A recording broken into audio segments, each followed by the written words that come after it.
Good morning. It is Wednesday, the 4th of February. I'm Maeve McMahon, and this is Europe Today, your daily fix of European news and analysis, live here on Euronews. Coming up, more attacks in Ukraine. Russian strikes have been pounding the capital, Kyiv, and the country's second largest city, Kharkiv, triggering deadly fires and further damaging energy infrastructure.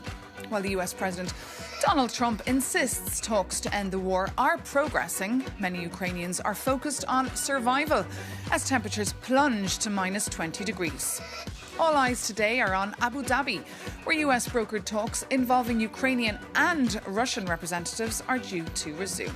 For the latest, we're joined here in the studio by Euronews' Ukraine correspondent, Sasha Vakalina. Good morning, Sasha. Morning. So look, the Kremlin is targeting Ukrainian power plants just ahead of these talks, these alleged peace talks in Abu Dhabi. What should we expect today? Well, there's not much hope, to be honest, because given the Russian stance and given their recent attacks, and there was one of the largest ones happened on the 3rd of February, in terms of how many ballistic missiles Moscow used to attack Ukraine, specifically civilian energy infrastructure, 32 ballistic missiles launched against Ukraine. This is the record number for this type of weapon. Zelensky already spoke, saying that Russia chooses terror and escalation rather than diplomacy, given that the attack happened 24 hours before those second round of talks in Abu Dhabi. He also said that the work of the Ukrainian negotiating team will be adjusted accordingly. Mark Rutte, Secretary General of NATO, was in Kyiv hours after that attack, and he also insisted on the fact that whatever happens, whatever deal or agreement is reached, it has to be long-lasting. Let's take a listen. You rightly do not want another Budapest memorandum or a Minsk agreement. Some European allies have announced that they will deploy troops to Ukraine after a deal is reached. Troops on the ground, jets in the air, ships on the Black Sea. The United States will be the backstop. Others have vowed to support in other ways. The security guarantees are solid.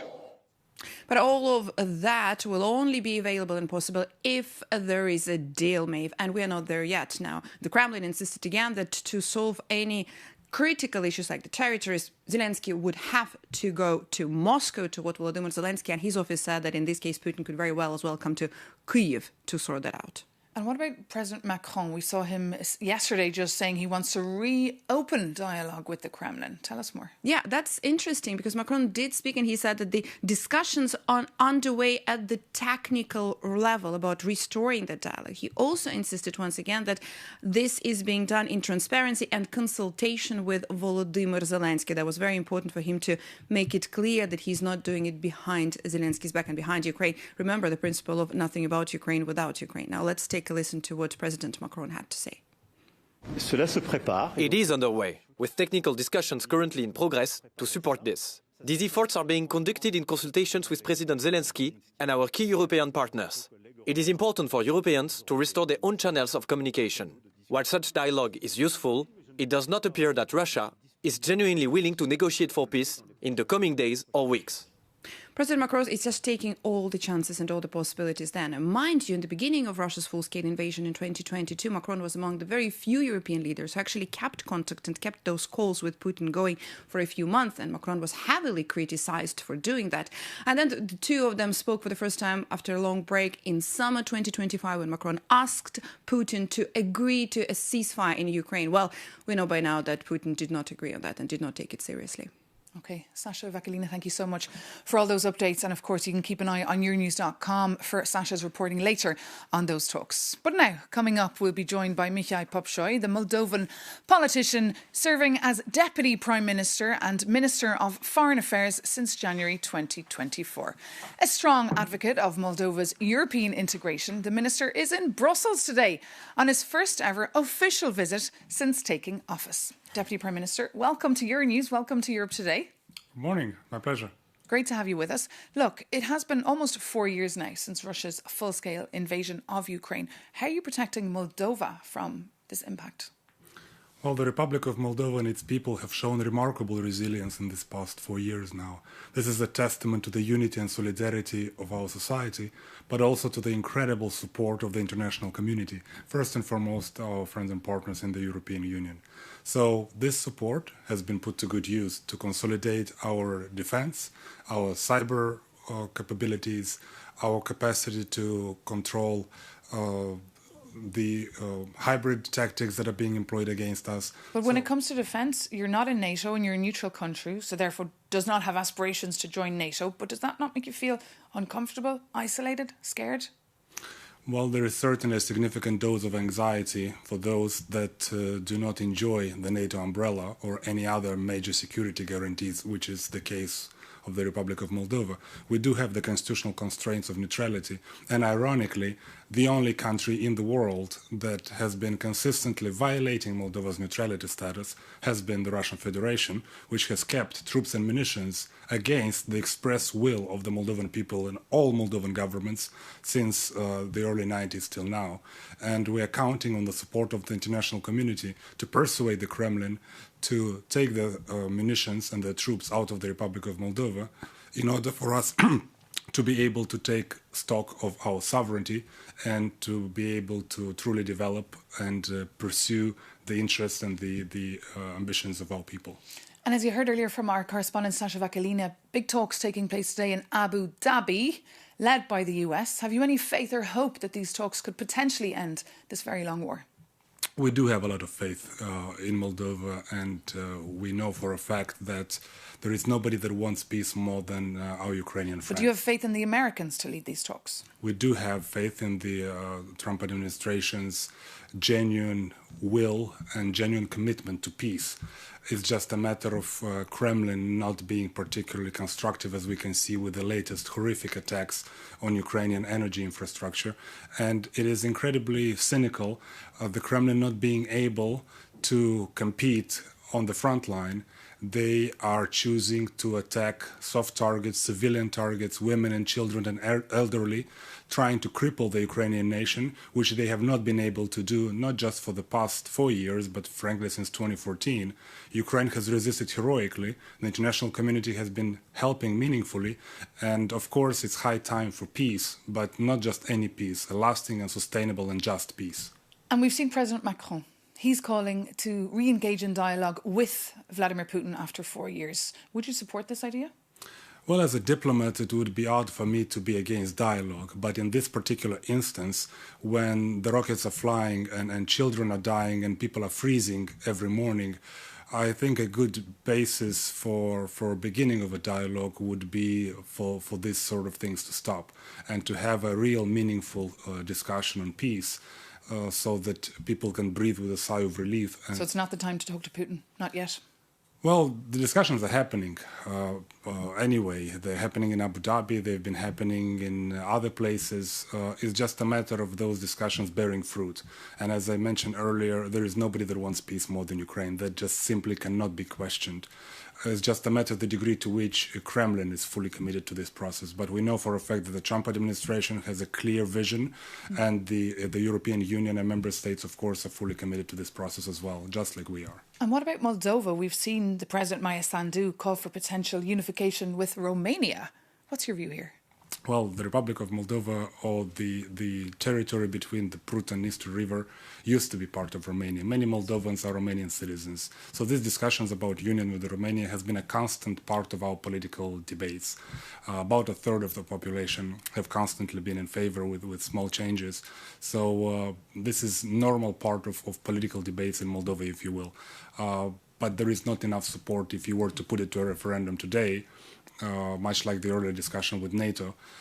And this sort of decision, of course, would need to be taken with a vast majority support of the citizens in a democratic society like Moldova is. So this is a normal part of political process in the Republic of Moldova. Fiery debate indeed back home in Moldova. But of course, you're in Brussels today and you're hoping one day to join the European Union. By when? Well, we have set ourselves a date to finish negotiations by 2028 to allow ourselves time to ratify the agreement. We have set this ambitious but yet realistic target in light of the progress that Moldova has been doing. And in fact, last year, Moldova has made the largest progress in terms of its accession process compared to any other candidate country. So we are making significant reforms back home. We are doing the heavy lifting. But what about your pitch to people EU countries who perhaps are hesitant about EU enlargement? Well, enlargement is indicating the credibility, the strength and the resilience of the European peace project. The fact that there are countries like Moldova and many others who see incredible value in the European project is a vindication of what a success European Union has been for since the end of the Second World War. It has been a testament of the unity and solidarity and cooperation and peace. And of course, we want to be part of this family. OK, Deputy Prime Minister, thank you so much for coming into us. We'll see you again. Best of luck for your busy day here. Thank you. In Brussels. Well, now it is time to get the latest from our EU News editor, Maria Tadeo, who's reporting for us this week from the World Government Summit over in Dubai.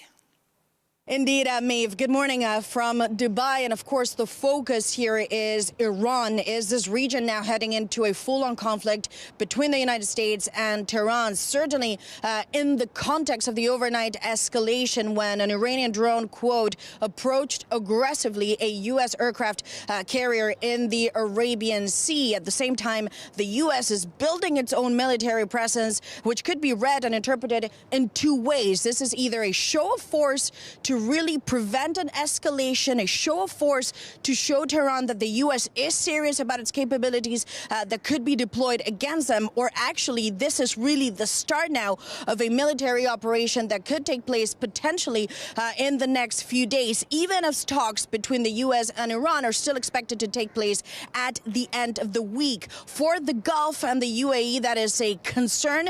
Yesterday, we heard from one of the sharpest, diplomats in the region, Dr. Anwar Gargash. He was the man behind the Abraham Accords and the advisor to the Sheikh, and he told the World Government Summit a regional escalation can still be prevented. It will lead to instability, and Iran seriously now needs to engage in dialogue with the United States. Let's take a look. I think that the region has gone through various calamitous confrontations. I don't think we need another one. But I would like to see direct Iranian-American negotiations leading to understandings that we don't have these issues every other day. Iran today needs to reach a deal. They need to rebuild their relationship with the United States. I think through reaching a deal, a political deal, a wider geostrategic deal that will actually be beneficial to the area. The Iranians are also helping themselves in ultimately what they need, which is rebuild their economy. And that was Dr. Anwar Gargash, as I mentioned, one of the most influential diplomats in this region in the Gulf. And there's this dual track at the moment in which, yes, there is this military pent-up escalation and build-up. But at the same time, as I mentioned, talks between the delegations of the United States and Iran are still expected at this hour to take place at the end of this week. Maria Tadeo in Dubai there for us. And another big story, of course, coming out of that Dubai summit is Spain's Pedro Sanchez calling for a social media ban for under-16s. We will dive into that topic tonight on The Ring here on Euronews, so tune in for that. But now, with uncertainty gripping the world and tariff threats startling Europeans to the core, the EU and the UK are starting to eye each other up. And an EU-UK summit is set for this May. Our Jakob Janis takes a look at their relationship status 10 years after the Brexit vote. They say you never forget your ex.